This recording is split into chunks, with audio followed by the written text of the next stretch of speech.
Una giornata importante per la coesione europea e per la crescita socio-economica del centro Europa, ma soprattutto per il Friuli Venezia Giulia, che ha la necessità di avere alle spalle un sistema ferroviario solido e veloce. Così il presidente della regione Renzo Tondo ha salutato in Austria l'avvio dei lavori di costruzione sul lato stiriano dei 32,9 km della galleria del Koralm, che realizza la nuova linea ferroviaria tra Graz e Klagenfurt, parte fondamentale di quell'estensione del corridoio baltico-adriatico che sin dal 2009 14 regioni europee, dalla Polonia all'Italia, stanno promuovendo nei confronti di Bruxelles affinché il prolungamento verso sud del cosiddetto progetto prioritario UE 23 venga inserito nei prossimi mesi tra le prime strategicità ferroviarie della comunità.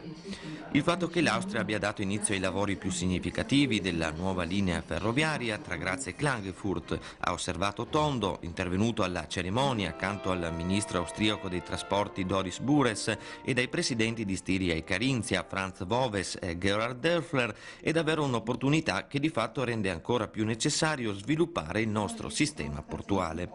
Secondo le ferrovie austriache, che già stanno lavorando alla costruzione della nuova stazione centrale di Vienna, i 130 km della nuova linea del Koralm saranno pronti per il 2018 ed il Semmering potrà vedere la luce all'incirca 3-4 anni più tardi, realizzando in tal modo una nuova direttrice su rotaia in grado di far viaggiare i treni a velocità superiori ai 160 km all'ora.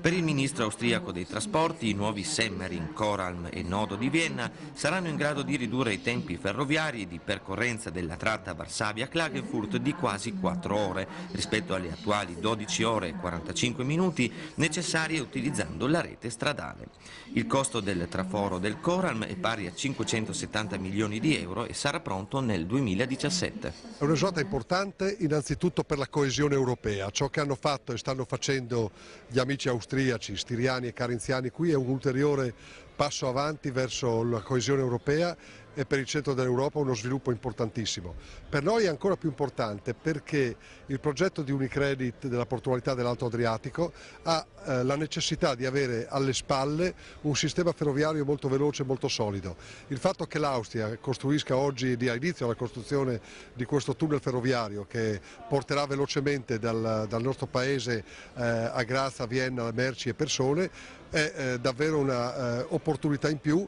che rende ancora più necessario sviluppare la nostra portualità.